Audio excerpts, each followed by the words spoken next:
Hüseyin, Allah incir olur ya takiptekiler görür.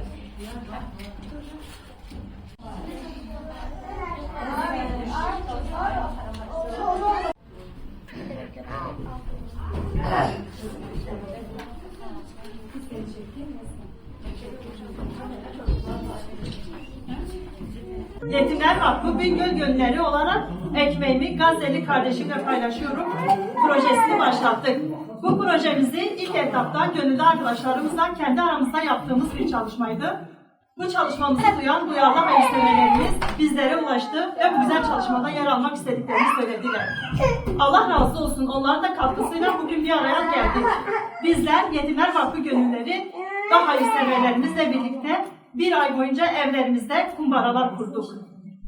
Ve bir Gazze'li kardeşimizi evimizde misafir ediyor ve soframızda ekmeğimizi ona ikram ediyormuş gibi her gün kumbaralarımıza bir ay boyunca paralarımızı atmaya devam ettik. Ve bir ayın sonunda burada bir araya geldik.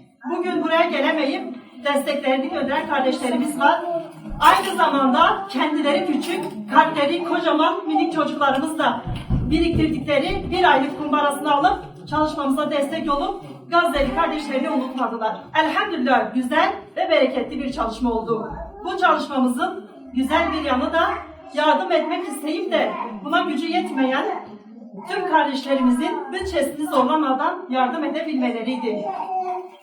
Elhamdülillah güzel ve bereketli bir çalışma gerçekleşmiş oldu ve tüm arkadaşlarıma, hayırseverlerimize, destekçilerimize ve minik çocuklarımıza vakfımız adına ve özellikle Gazze'deki kardeşlerimiz adına teşekkür ediyorum.